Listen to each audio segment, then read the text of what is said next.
Anvisa realizou uma reunião com a Pfizer sobre a suspeita de reação adversa grave.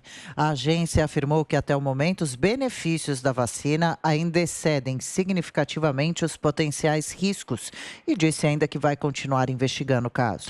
Bom, e para a gente entender melhor esse caso e também o que é essa doença rara que pode ter provocado a morte dessa adolescente aqui na Grande São Paulo, além da vacinação aqui no estado de São Paulo, a gente conversa agora, gentilmente nos atendendo, o secretário de Estado da Saúde, o doutor Jean Gorenstein, conosco mais uma vez. Doutor, sempre bom receber o senhor aqui, o senhor está até no Albert Einstein, hoje é dia de atender os pacientes aí, né? Bem-vindo.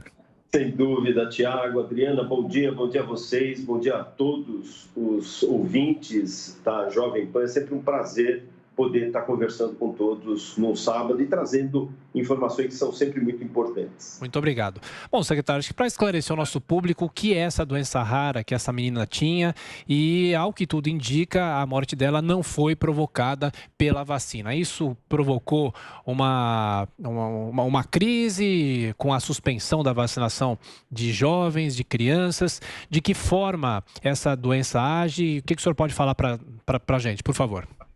Na verdade, a púrpura trombocitopênica trombótica, ela tem uma característica importante, que ela tem um conceito autoimune, ou seja, eu produzo anticorpos contra, especialmente, as nossas plaquetas. As plaquetas são células na forma de placas e são extremamente importantes na coagulação.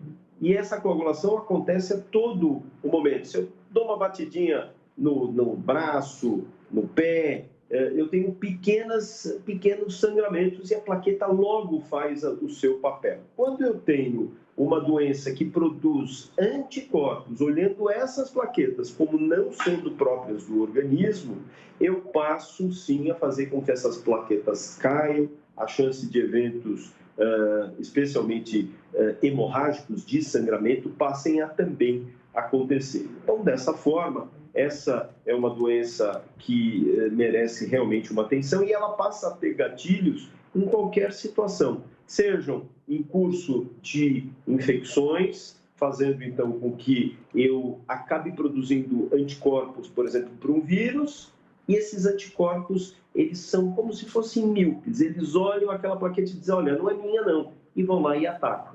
E da mesma forma, em uso de vacinas. As vacinas acabam também induzindo todas as vacinas, sejam as vacinas de Covid, seja a vacina de gripe, a alguns pacientes que tenham alguma predisposição. Por isso que a gente sempre pede para que pessoas que tenham essas comorbidades estejam sempre acompanhados pelos seus médicos, para que eles façam sempre os seus pareceres e acompanhamento dos pacientes em questão. Mas volto a dizer, é um evento absolutamente raro. Isso não quer dizer que mesmo esses portadores de doenças vão desencadear manifestações mais graves. Pessoas que têm outras doenças autoimunes, elas não apenas acabam desenvolvendo formas bastante seguras, como formas protetoras. Até porque o fato de se ter uma doença estabilizada, o uso de corticoide, o uso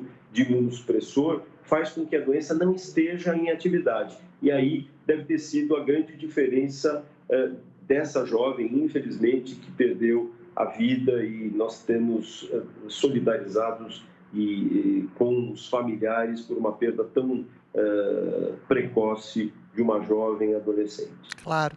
Doutor, o senhor sabe se essa jovem sabia que ela tinha essa doença, essa comorbidade, e por acaso a vacina pode ter despertado alguma reação da doença?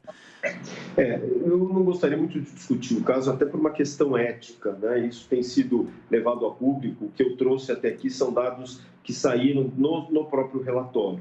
Mas o que eu gostaria de dizer é que as pessoas, mesmo com doenças autoimunes, elas acabam sendo acompanhadas pelos seus médicos no período em que recebem a vacina e que passam a ter total segurança na sua administração. O que aconteceu no evento de risco colateral, efeito grave que acabou acontecendo aqui foi uma situação absolutamente individual, não relacionada com o evento da vacina, ou seja, não é ação da vacina, mas uma resposta absolutamente individual que essa jovem passou a ter.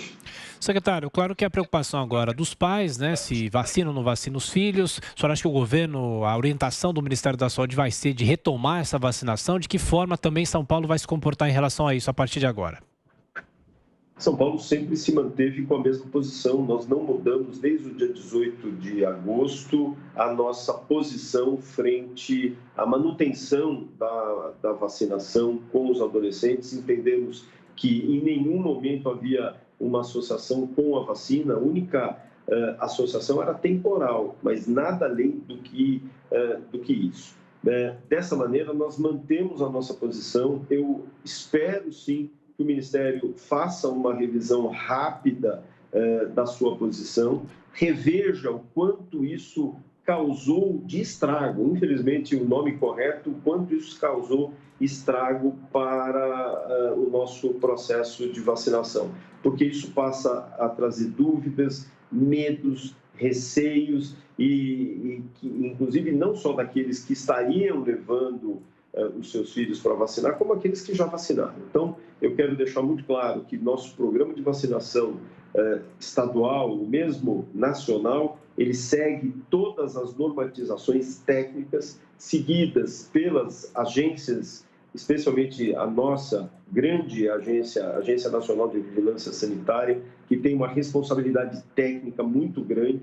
Muitas vezes a gente fala, poxa vida, eles são muito minuciosos, mas isso traz a segurança para a gente, e quando nós sempre reforçamos, olha, isso não está relacionado, isso não tem um vínculo vacinal, que as pessoas estejam tranquilas para aquelas que vacinaram, para aquelas que irão levar seus filhos, para que o façam e protejam os seus jovens de não só de terem a doença. A gente sabe que nesse público etário a doença ela tem uma importância de gravidade muito menor, mas esses jovens disseminam muito mais o vírus. E por que disseminam? Porque saem mais, se aglomeram mais, acabam não respeitando algumas normas e ritos sanitários, como, por exemplo, o uso de máscara, e com isso levam para aqueles mais vulneráveis e desenvolver formas graves. Então, essa é uma forma de nós também contermos a circulação do vírus e contermos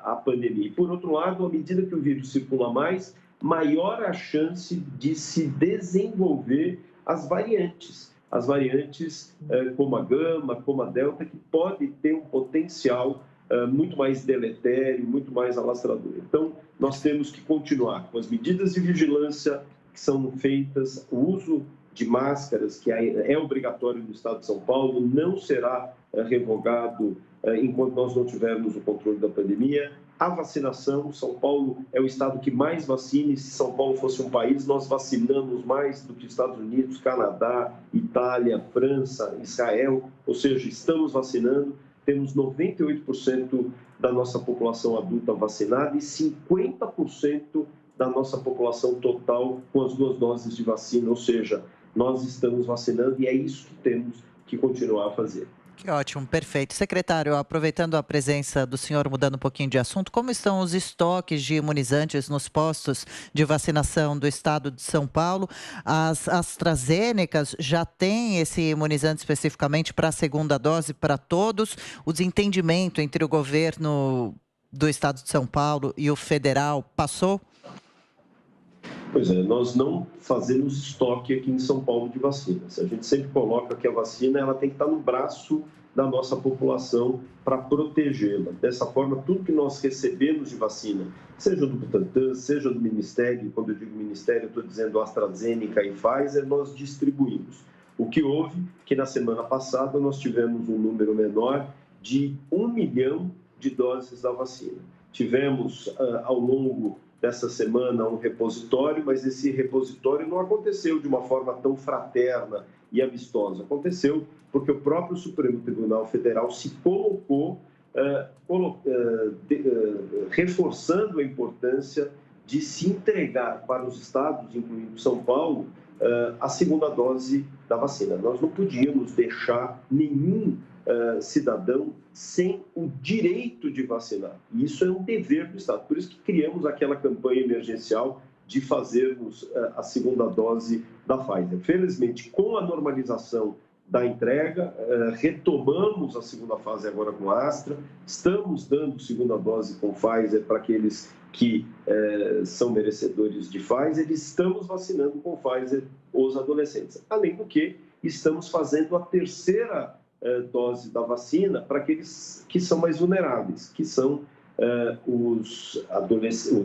que são os idosos, e além dos idosos, os imunossuprimidos e imunodeprimidos, e que merecem um reforço, até porque a taxa de anticorpos, que são exatamente as proteínas protetoras, tendem a cair com o passar dos meses. Secretário, rapidamente, nosso tempo está terminando, mas eu queria passar uma informação para o senhor. A Câmara Técnica de Saúde fala numa espécie de renúncia coletiva caso o Ministério da Saúde não recue na suspensão da vacinação contra adolescente. Eu queria uma opinião do senhor em relação a isso, e se o governo federal, obviamente, voltar a autorizar, e já que São Paulo segue também um outro procedimento, tem vacina suficiente para esse público?